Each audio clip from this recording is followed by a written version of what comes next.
취미생활자를 위한 타로카드 이야기 쓰레기통입니다. 자, 이번 영상은 웨이트 카드의 두 번째 여사제 카드에 대한 여사제 카드의 키워드에 대한 이야기를 해볼 거예요. 여사제 카드는 웨이트가 굉장히 중요하게 여긴 카드 중에 하나였습니다. 그래서 내용이 좀 많습니다. 자료를 준비하는데 시간이 좀 많이 걸렸고요. 일단 사진을 한번 볼까요? 웨이트 카드의 그 여사제 카드의 모습은 이렇습니다. 그리고 여사제 카드의 설명 한번 볼까요? 여사제 카드의 설명은 이렇습니다. 한 줄 한 줄 한번 지난번처럼 살펴보도록 해요, 우리. 자, 첫 번째는,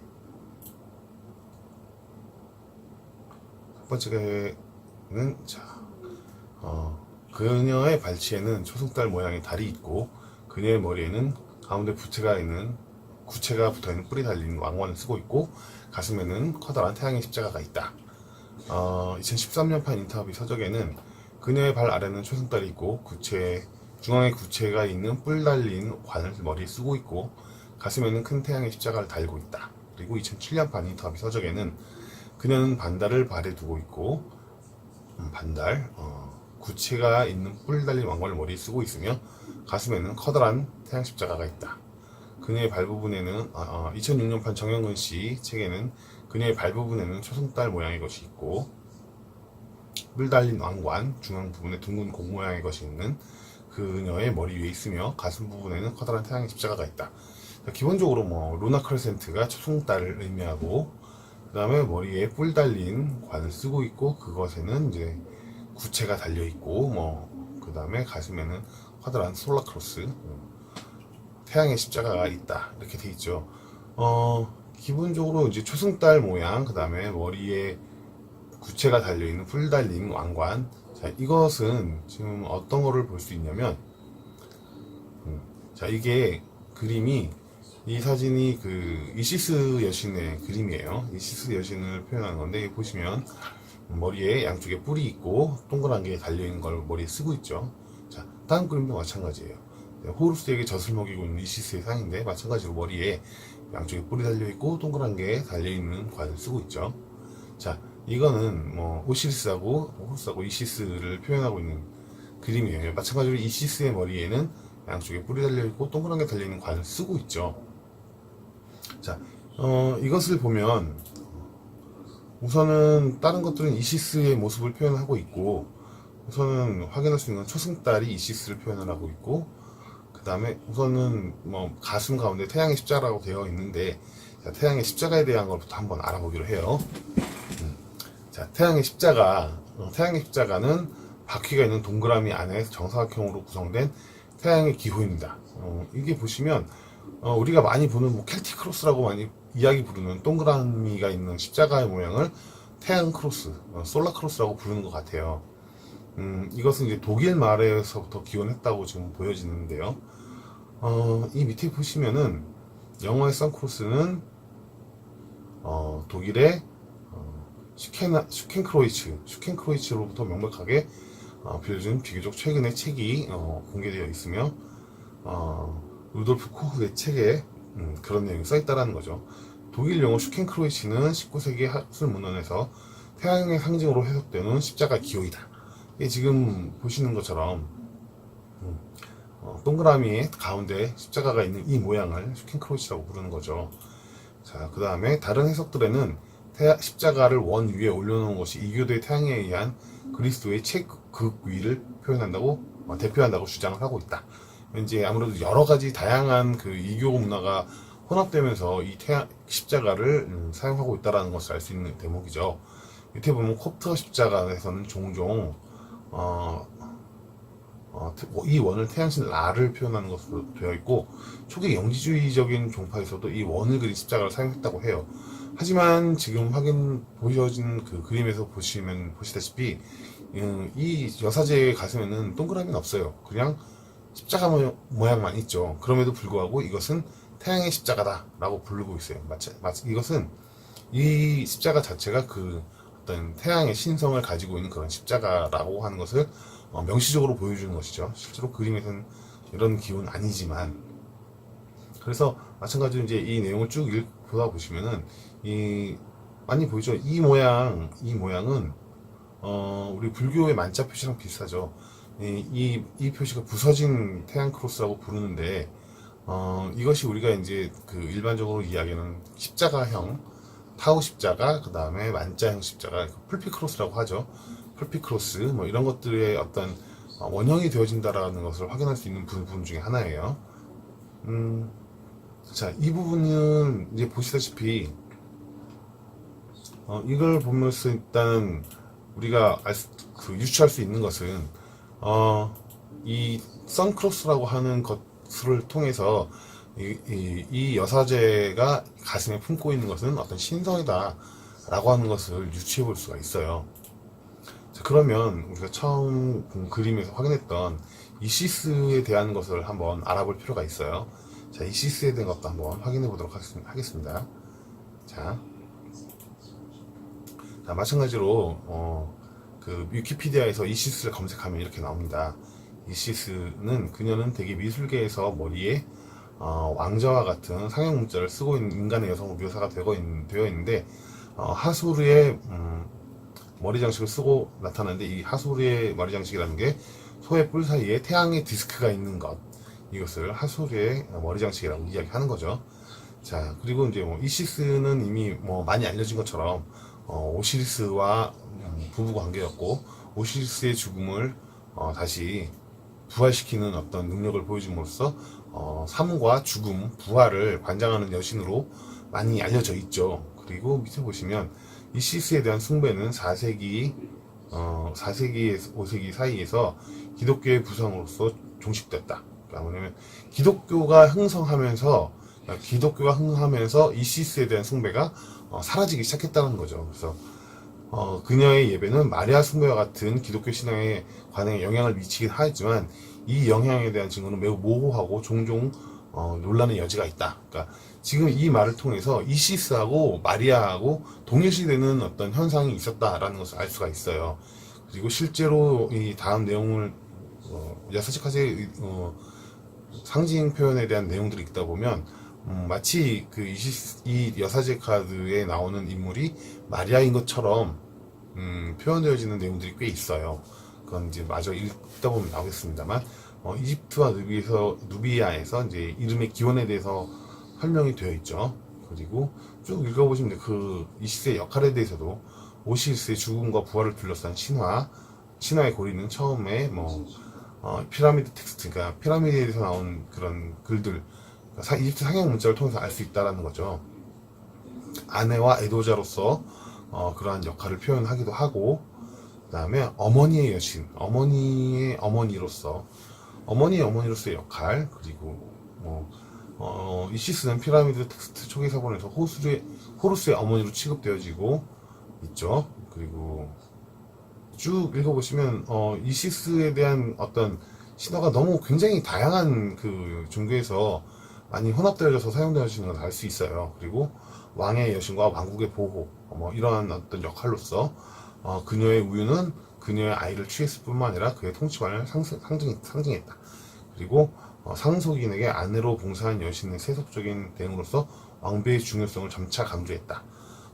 이시스 역시 인간의 왕비와 같은 칭호의 규율을 받았다. 등등등.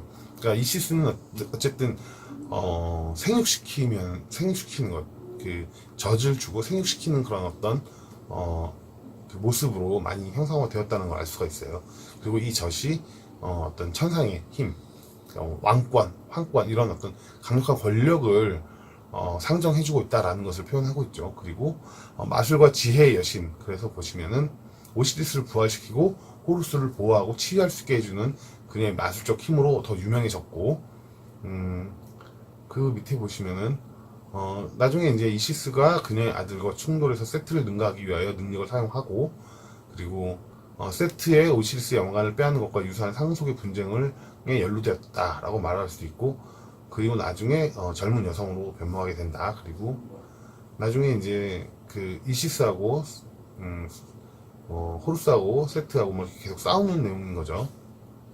그리고 뭐라고 되어 있냐면 너는 자신의 진실되고 비밀스러운 이름, 즉 비교할 수 없는 힘을 지닌 지식의 일부분을 그녀에게 말할 수 있다면 이를 치료할 것을 제안합니다. 뭐 이런 식으로 뭐 이야기가 되죠. 그러니까 어떤 치유의 힘을 가지고 있는, 그리고 비밀스러운 이름, 뭐 어쨌든 어떤 지혜와 지식, 마술, 마법에 대한 어떤 힘을 가지고 있는 그런 어떤 여신으로서 상징되고 있죠.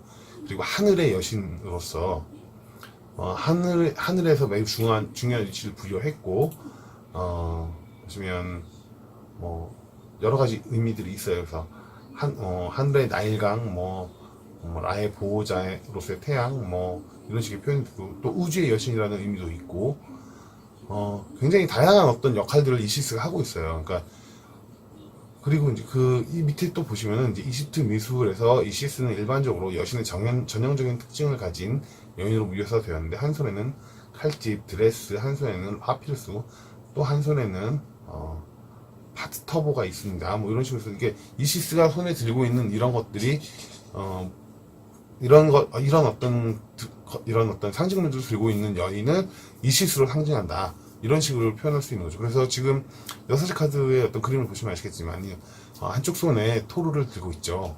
토라를 들고 있죠. 그래서 토라를 들고 있어서 마치 이제 이를 통해서 이제 이시스를 형성하는 것처럼 보여진다라는 거죠.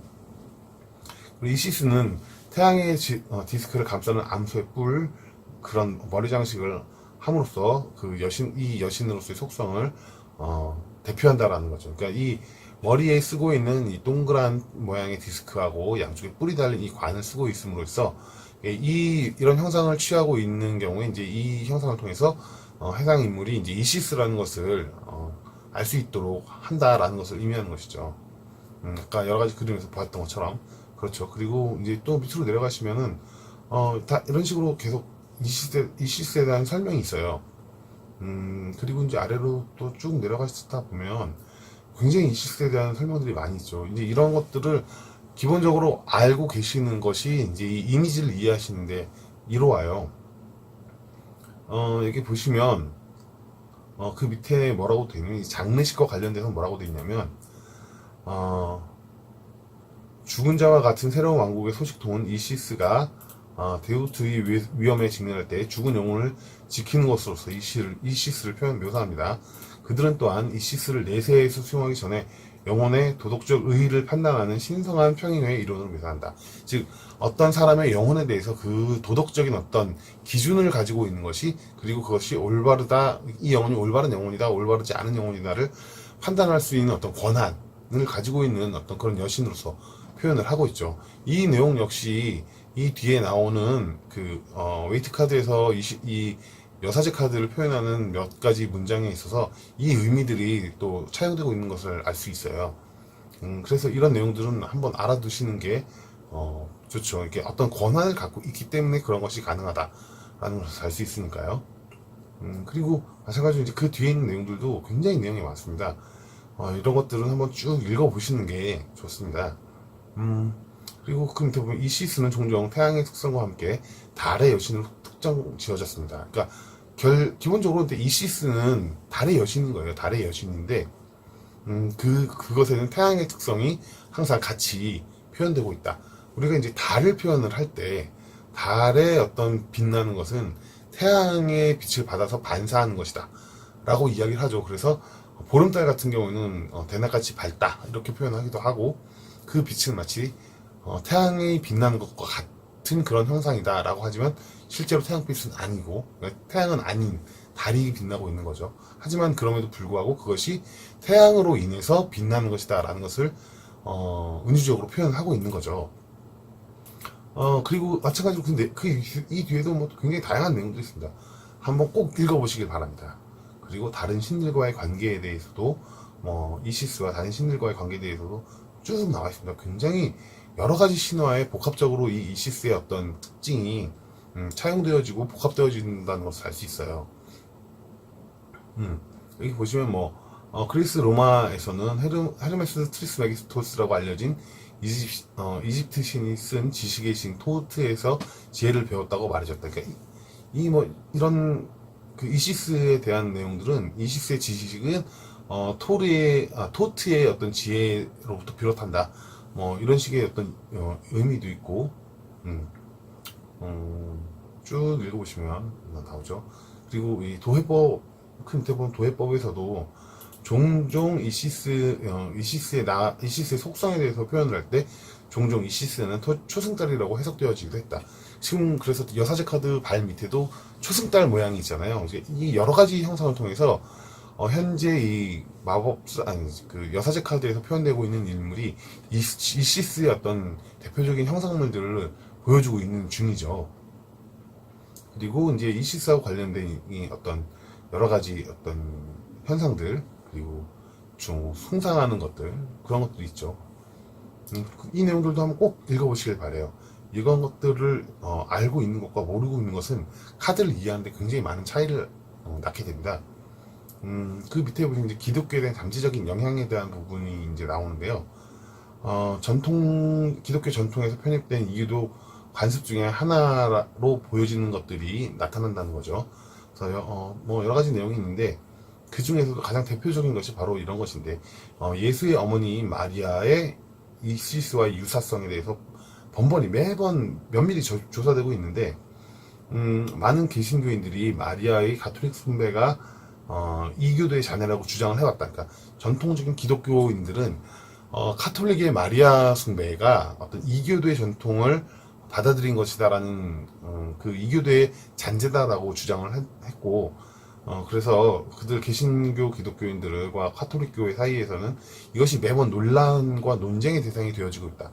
그러니까 우리도 흔히 많이 겪은 내용들 중에 하나죠. 기독교인들이, 그러니까 카톨릭 신자들이 마리아상, 성모상 앞에서 기도를 하는 모습을 보면서 우상숭배다라고 이야기하는 부분, 이런 것들이 이 내용에 해당하는 거죠. 그럼에도 불구하고 이시스의 어떤 특징과 마리아의 특징이, 그러니까 성모 마리아의 특징이 매우 여러 군데서 유사하게 겹치는 부분이 나타난다는 거죠. 그래서 쭉 밑에서 쭉 보시면 이제 후기 문화의 영향에 보시면 이시스는 자연 속에서 내지한 신비한 수수께끼의 어떤 신의 변신론적 개념의 상징으로서 과학에 의해 공개되길 기다리는 진리의 집합 또는 경외심을 불러일으키는 것으로서 모든 것을 모으는 어머니로 표현했고, 그것은 황홀한 신비의식을 통해서 경험할 수 있는 매우 숭고한 힘이다 라고 하는 것으로 표현하고 있다는 거죠. 즉 이시스는 그런 어떤 신비의식, 황홀경에 빠지는 그런 어떤 신비의식을 그 통해서 이해할 수 있는 부분들이 있다라는 것을 의미하는 것이죠. 지금 보시면은 이시스에 대한 그 인용문들은 너무나 많습니다. 뭐 거의 한 293개, 300개 가까이 되는 거죠. 굉장히 또 많은 작품에서 또 이 이시스의 어떤 특징들을 차용하고 있죠. 그래서 이시스에 대한 부분을 어느 정도 이해하시는 것이 여사제 카드를 이해하는데 상당 부분 많이 도움이 됩니다. 자, 그러면 다음 문장. 자, 그녀의 손 안에는 토라라는 글자가 새겨져 있는 두루마리가 있고, 그것은 더욱 위대한 법, 비밀의 율법, 그리고 말씀의 두 번째 의미를 나타내는 것이다. 그리고 인터뷰 2013년판에는 그녀가 손에 들고 있는 두루마리는 토라라고 쓰여있는데, 이는 위대한 법, 비밀의 법, 그리고 말씀의 두 번째 의미를 나타낸다. 여기 보면 세컨 센스라고 하는 것을 이제 두 번째 의미라고 표현을 하고 있죠, 다들. 그리고 2007년판 인터뷰 서적에서는 그녀의 손에 들린 두루마리에는 토라라는 단어가 새겨져 있고, 위대한 원리, 비밀의 계율, 그리고 말 속에 담긴 두 번째 의미. 그리고 2006년판 정영근 씨 번역에는 그녀 손의 두루마리에는 토라라는 단어가 새겨져 있으며, 이것은 더 위대한 율법, 비밀의 율법, 그리고 하느님 말씀의 두 번째 뜻을 나타낸다. 아까 전에 이제 이시스에 대한 이시스에 대한 설명에서 나왔지만, 이시스는 한쪽에 파피루스를 들고 있다라고 나와있죠. 뭐 칼집, 뭐 파피루스, 뭐 다양한 타브, 뭐 이런 것들을 들고 있을 때, 이를 통해서 이제 이 인물이 이시스인 것을 추정할 수 있다라고 이야기했었죠. 마찬가지로 얘도 지금 이 토라를 들고 있어요. 자, 그리고 그 다음 문장을 볼까요? 그럼 다음 문장 보기 전에 일단 토라가 뭔지 한번 확인해 봐야 될 것 같아요. 그쵸? 자, 보죠.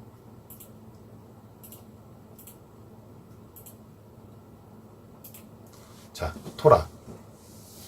토라의 의미에 대해서 보시면 마찬가지로 위키피디아의 내용입니다. 토라는 히브리어로서 교육 또는 법에 대한 다양한 의미가 있고, 구체적으로는 24권 중에 어떤 장 중에서 처음 5권의 책, 보통 우리가 모세오경이라고 부르는 것들이죠. 그리고 여기는 창세기, 말라기, 종말에 이르기는 내러티브를 의미하고 있고, 지금 우리가 구약이라고 부를 수 있는 것들을 우리가 토라라고 부르는 거죠.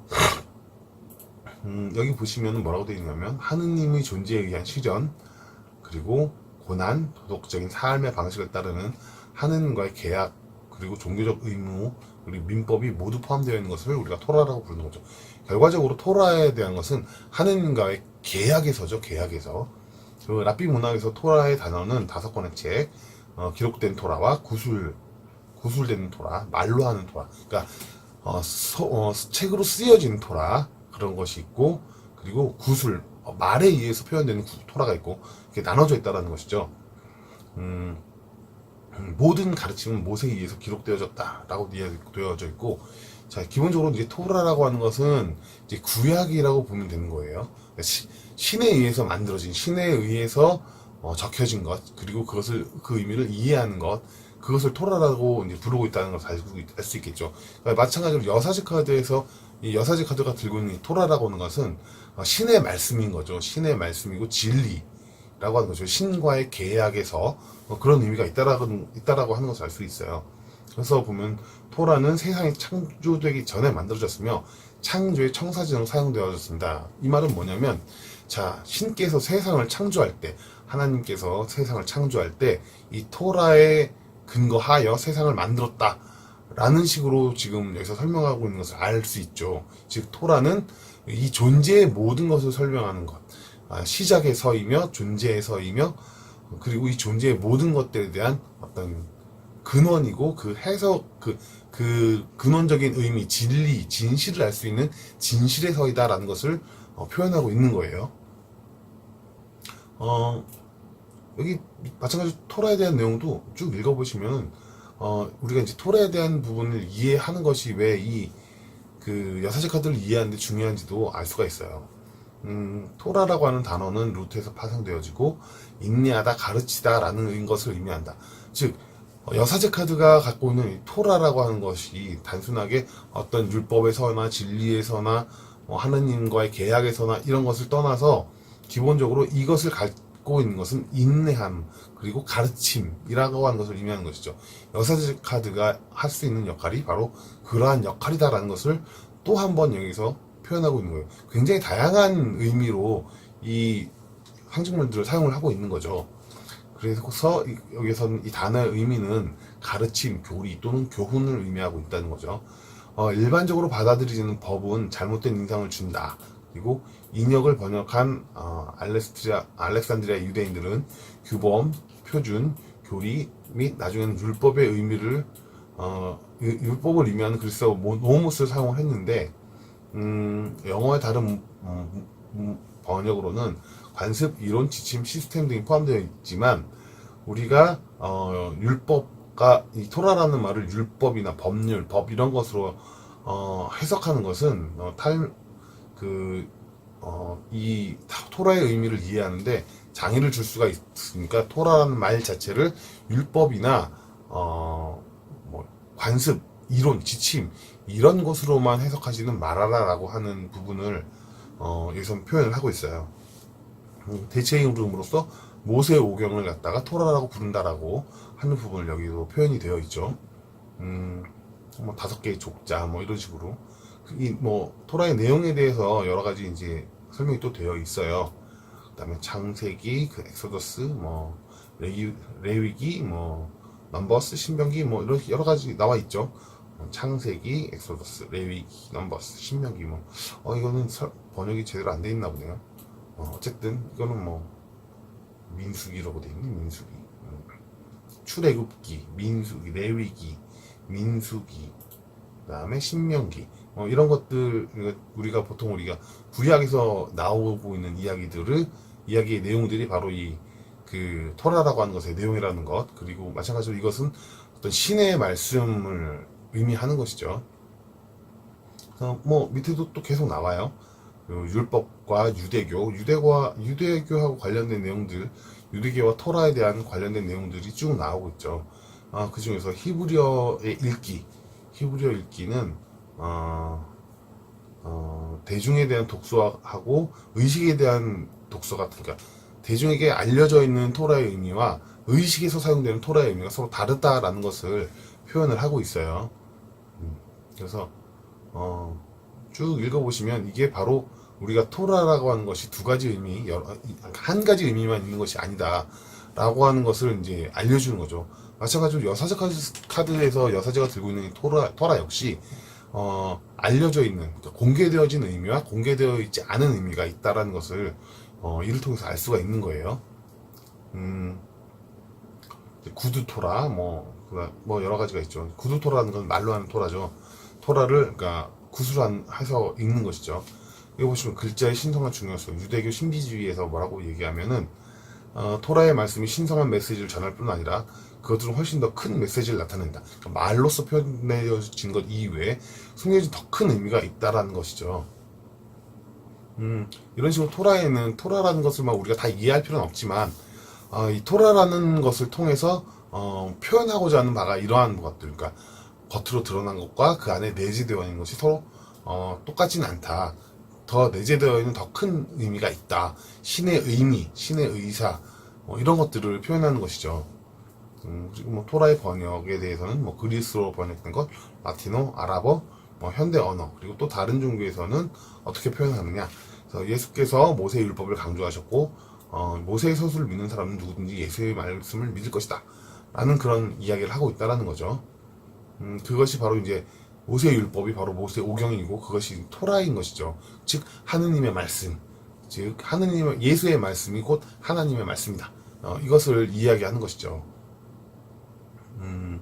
그리고 뭐 이슬람교에서도 토라를 번역해서 사용을 했었고 여러 가지 이제 내용들이 있어요. 그러니까 이것들을 갖다 뭐 굳이 달달달 외우실 필요는 없어요. 다만 토라가 이러한 것이구나. 그리고 여사제 카드가 들고 있는 토라라는 것이 어떤 것을 의미하는 것이면 어떤 식의 어떤 의미적인 요소, 그러니까 상징적인 의미를 담고 있는 것이구나라는 것을 알아두시면 좋다라는 거죠. 마찬가지로 이 토라에 대한 것도 굉장히 다양한 의미들이 있죠. 자, 그러면 이제 그럼 다음 문장을 보죠. 그리고 이것은 그녀의 외투에 의해서 일부가 가려져 있는데, 자, 토라가 외투에 의해서 일부 가려져 있다는 거죠. 그리고 이것은 어떤 것들은 암묵적인 것, 은유되어진 것이고 어떤 것들은 몇몇은 발설되어졌다라는 걸 보여준 것이다. 아까 말씀드렸던 것, 토라에 대한 것을 이야기했던 것처럼 토라라는 것이 말해진 것, 그러니까 외부로 밝혀진 것과 숨겨져 있는 의미가 나뉘어져 있다라는 것을 이야기했었죠. 토라라는 것 자체가. 그리고 여기서는 이 문장은 그것을, 이 토라를 외투로 일부 이렇게 가리는 것을 통해서 그것을 은유하고 있다라는 걸 표현하는 거예요. 2013년판, 2007년판, 2006년판 이 해석도 뭐 대충 비슷하죠. 외투의 부분적으로 가려져 있고 어떤 것은 암시되어져 있고 어떤 것은 말로 표현되어진다라는 것이고 이야기되고 암시되어지고 그 다음에 넌지시 암시되고 말로 전해진다. 이건 이미 어쨌든 두 가지의 의미로 사용되어지고 있다라는 것을 표현하는 것이죠. 자, 그 다음 문장을 보겠습니다. 그 다음 문장은 그녀는 비밀의 신전에 흰색과 검은색 기둥들 제2와 B 사이에 앉아있고 그리고 그녀 뒤에는 사원의 장막이 있다. 그것들은 종류의 잎들과 성류의 열매들이 수놓아져 있다. 2013년판 인터뷰 서적에는 그녀는 신비스러운 사원의 흰 그리고 검은 기둥 제2와 B 사이에 앉아있으며 그녀 뒤에는 사원의 장막이 보인다. 장막에는 야자수와 성류 무늬가 그려져 있다. 그리고 2007년판에는 그녀는 신비한 신전의 흰색과 검은색 기둥 제2와 B 사이에 앉아있고 신전의 베일이 뒤에 펼쳐져 있는데 이 베일에는 성류와 야자수가 놓여져 있다. 정영근씨 번역판에는 그녀는 신비로운 신전의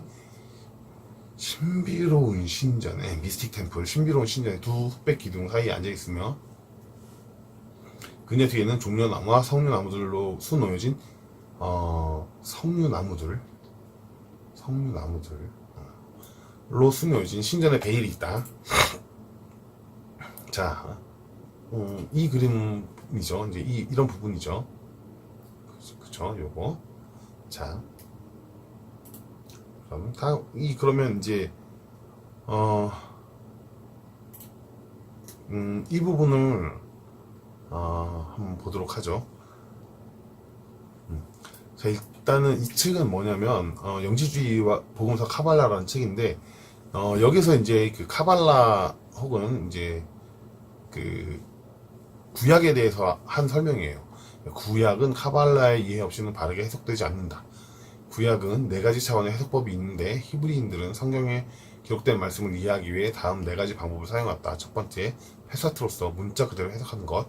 두 번째는 레마즈로서 은유적인 해석이고, 세 번째는 네라쉬로서 장시간 검토와 연구를 통해 깊숙이 깔려있는 실제의 내용을 찾아내는 해석이며, 네 번째는 소드로서 비유 속에 감추진 내면의 의미를 찾아내는 신비적인 해석이다. 우리는 보통 문자적 의미에 한정하여 구약을 이해하지만 카발리스트들은 이 네 개의 차원을 다 보기 때문에 일반인이 보지 못하는 신비를 이해한다. 이 네 가지 차원의 해석은 생명나무 4개의 수준과 일치한다. 카발라 4개의 시각에서 보면 구약은 네 가지로 해석이 가능하다는 의미이고 카발라의 대표적인 문헌인 조하르에서는 이것을 상징적으로 외관, 육체, 영혼의 영혼으로 표현한다. 카발리스트들은 외관 안에 숨어있는 진짜 토라를 보는 지혜를 얻으려고 한다. 그렇게 될 때 신의 숨이 토라를 통하여 이 세상에 작동하는 신비를 보게 된다. 영지주의 보험서 카발라라는 책이고 도서출판 하나문 김태양 씨가 쓴 책이에요. 이 내용을 뭐 100%다 믿어라라고 하는 것은 아니지만 어쨌든 이것이 실제로 이야기되어지고 있는 부분이라는 것이죠. 자, 그리고 그 다음 자 이제 자 우리가 여사지 카드에서 말한 J와 B 두 개의 기둥이죠. 자, 약인과 보아지인데 이 부분이 어디에 표현되면 성경의 열왕기 상편 7장 13절부터 22절 사이에 표현되어 있어요. 노스의 대장장인 히람과 두 놋기둥에 대한 이야기죠. 솔로몬 왕이 사람을 보내어 히람을 두로에서 데려오니 그는 납달리 지파 과부의 아들이며 그의 아버지는 두로 사람이니 노스의 대장장이라 이 히람은 모든 노스의 일에 지혜와 총명과 재능을 구비한 자이니 솔로몬 왕에게 와서 그 모든 공사를 하게 되었고 그가 놋기둥 둘을 만들었고 그 높이는 각각 18규빗 각각 12규빗이 되는 줄을 두를만 하여 놋을 부어 기둥의 머리를 만들었고 기둥에 꼭대기를 두었으니 한쪽 머리의 높이도 5규빗이고 다른 쪽 머리의 높이도 5규빗이었다. 이거는 어떤 그 크기에 대한 말이죠. 그리고 여기 나오는 말이 있어요. 자, 기둥 꼭대기에 있는 머리를 위해 그 바둑판 모양으로 엷은 그물과 사슬 모양으로 다른 것을 만들었는데 이것은 모두 머리에 7이고 저쪽 머리에 7, 그러니까 두 개 기둥 사이에 7개씩 있다는 거죠. 그리고 기둥을 이렇게 만들고 두 줄의 성류를 한 그물에 둘러서 만들며 그 기둥 꼭대기에 있는 머리에 두르게 하였고 다른 기둥 머리에도 그렇게 하였다. 그러니까 성류를 두 줄씩 걸어서 만들었다는 것이죠.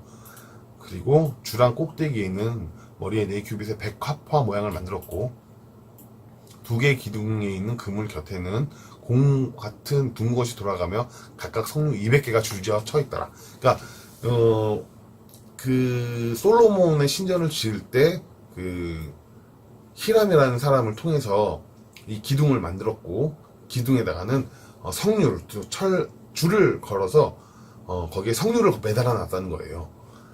지금 여사지 카드의 뒤에 성류의 휘장의 성류가 그려져 있는 것과 동일한 모습이죠.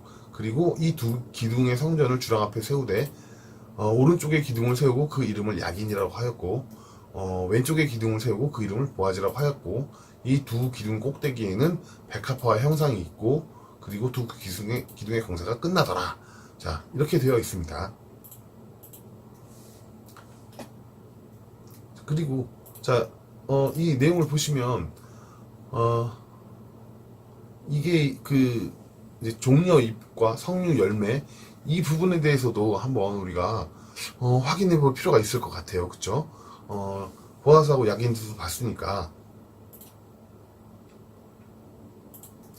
자, 성류하고 종려나무에 대한 것은 그 그림으로 보는 세계의 문화 상징 사전에서 찾아봤어요. 성류는 불사, 하나 속의 여러 해에 걸친 풍요, 다산, 풍부를 상징한다. 크리스트교에서는 석류는 영원한 생명, 영적 풍요의 상징이며 열매는 여럿이 한데 모여있기 때문에 신도가 모여있는 교회를 상징한다. 자, 이거는 계속 그 여사제 카드에서 나온 의미랑 겹치는 부분이죠. 여사제 그 자체가 교회이고, 자, 그런 내용이 있었죠. 자, 유대교에서 석류수는 재생, 풍요의 상징이며 사제복에 있는 방울과 함께 대지를 수태시키는 천둥과 번개를 상징한다. 자, 이거는 생명나무하고 상당히 많은 부분이 연관되어 있어요. 자, 종려나무에 대한 부분은 또 이렇게 되어 있죠. 종려나무는 태양에 속하는 식물로, 자, 환희, 정의, 명성의 상징이고 축복, 개선, 승리를 나타냅니다. 그리고 종려나무는 생명의 나무이며 또한 자가 수정을 한다는 뜻에서 남녀 충일과 동일시게 든다. 그리고 종려는 남성적인 상징으로서는 남성적 활력과 풍요를 상징하지만 대추 종려와 대치되는 경우 종려는 여성이다. 즉 남성성과 여성성을 동시에 지니고 있는 것이 종려나무라고 볼 수 있는 거예요. 그리고 크리스트교에서는 종려나무 자체를 의인의 상징, 그 올바른 사람의 상징이다라고 표현하고 있죠.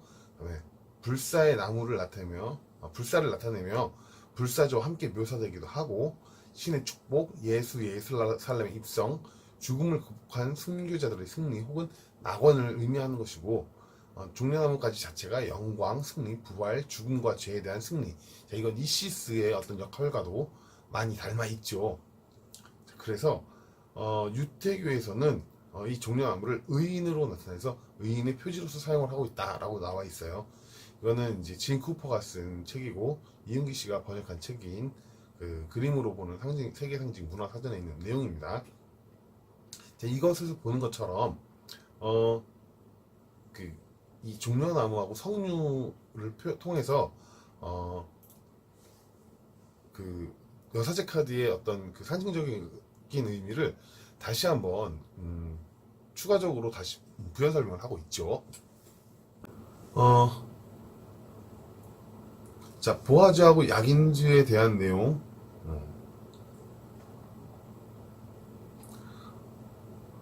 자, 왼쪽에 있는 것이 왼쪽에 있는 것이 보아즈이고 오른쪽에 있는 게 약인즈죠. 자, 이 내용을 보시면 이제 영지주의에서 이제 보아즈하고 약인즈하고 생명나무, 카발라에 대한 것을 확인할 수 있는 거죠. 카발라에서도 마찬가지로 똑같이 그 위치에 보아즈하고 약인즈를 두는데 생명나무는 세 개의 기둥이 있는 거죠. 우리가 흔히 보아즈라고 부르는 것이 왼쪽에 있는 거죠. 그것을 공의의 기둥이라고 부르고 이것의 역할은 파괴와 파멸의 기둥이라고 불러요. 그리고 색깔은 검은색이고 여성성을 나타내며 수동성 그리고 축소와 제한을 의미하고 있고 제약, 구속, 한정 그리고 물질의 원인, 원본 그리고 생명나무는 있어서 음의 성질을 표현하고 있죠. 오른쪽에 있는 그 약인은 창조의 기둥이라고 부르고 색깔은 흰색이고 남성적이며 활동적이고 힘, 체력, 완력, 영향력을 의미하고 확대, 팽창을 의미하고 어떤 움직임이나 이동을 의미하기도 하며 정력이나 에너지, 활기, 끈기, 행동력 같은 것을 말하며 생명나무의 어떤 양의 성질을 표현하고 있는 게 기둥이에요. 그리고 중앙에 있는 것이 이제 여사제가 이 두 개의 기둥 사이에 있죠. 그래서 이 여사제를 통해서 가운데 있는 중앙에 있는 기둥, 관용의 기둥을 표현을 하고 있는 것이고 이것은 어떤 조화의 기둥이라고 부르는 것이죠. 자, 이것이 이제 생명나무의 어떤 형상이죠. 자, 이 부분도 한번 확인해 보실 필요가 있어요.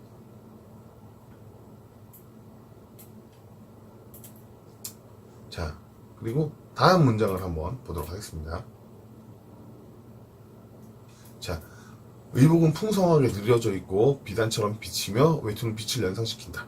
그리고 빛을 받아서 어른거리고 있다. 저는 이것을 광야의 빛으로 뒤덮여 있다 라고 생각을 하는 거죠. 그리고 여기 뭐라고 되어 있냐면 그녀의 의복은 흘러내리고 얇게 비치며 외투는 반짝이고 있어 빛을 암시한다. 그리고 예복은 흐르고 있고 얇게 비치며 망토는 반짝이는 광채를 암시한다.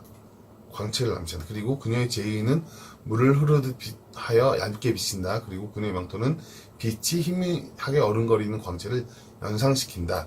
이렇게 표현이 되어 있거든요. 이 그림이 이제 이 그림인 거죠. 이 부분인데 이것이 지금 현재 이렇게 흐르듯이 비치고 있다. 뭐 이렇게 그리고 빛을 받아서 아른아른 비치고 있다. 이 부분인 것이죠. 자, 이제 거기에 대해서 이제 뭐라고 표현을 하고 있냐면, 자, 그녀는 이시스 지성소의 기원이고 비교 학문이라고 불려 있다. 하지만 사실 그녀는 비밀의 교회이며 그 교회 그 자체를 의미한다는 것이죠. 그리고 신과 인간의 거처, 구원의 집, 바로 이것을 그 자체를 의미한다. 아까 전에 이제 이시스를 표현을 했었잖아요. 이시스가 이제 그런 식으로 되어 있지만 우리가 이것은 이제 또 토라랑 또 연관할 수 있는 게 밖으로 알려져 있는 것과 실제 것이 서로 다르다라는 것이죠. 은유적인 것과 드러난 것이 있기 때문에 겉으로 말해지는 것은 어떤 지성소의 그 어떤 기원이며 비교의 학문이라고 불려졌지만 사실상 실제로 우리가 알아야 될 것은 그녀가 그 자체로서 비밀의 교회이고 인간과 신의 거처, 그러니까 구원의 집 이런 것이죠. 그 이시스라는 지금 여사제 자체가 비밀의 교회이고 이시스라는 말이 아니에요. 여기서 말하는 건 그 이시스의 어떤 이시스 지식의 기원, 비교 학문의 기원이라고 불려졌지만 사실상 그것은 그녀는 이시스의 지성소의 기원이거나 비교의 학문이거나 그런 것이 아니라 그녀 스스로, 여사제 스스로가 이미 비밀의 교회이며 또한 인간과 신이 동시에 기거하는 것, 바로 우리가 흔히 전에도 잠깐 얘기했었죠. 이것은 영지주의의 핵심 사항인 거죠. 인간이 신의 모습이 인간 안에 내재되어 있음을 의미하는 표현하는 그런 것이죠. 그리고 그녀 자체가 바로 그것이다 라고 하는 것을 표현하는 것이죠. 다른 책에 있는 내용들도 한번 읽어보시기 바랍니다. 이시스 성역 앞에 있는 신비주의 학문이라고 불리기도 하는데 사실은 비밀 교회 즉 신간과 인간의 집을 나타낸다. 그리고 그녀는 이시스의 신전 문턱에 신비주의 요법을 불려왔지만 사실은 신과 인간의 집인 비밀의 교회를 의미한다.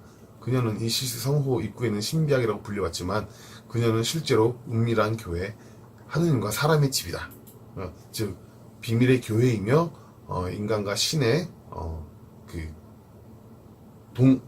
인간과 신이 같이 공존하는 그러한 그 거처라는 것이죠. 우리가 인간 안에 내재되어 있는 어떤 신성을 보라고 하는데 바로 그녀 자체가 그렇다라는 것이죠. 여사제 자체가 그러한 것을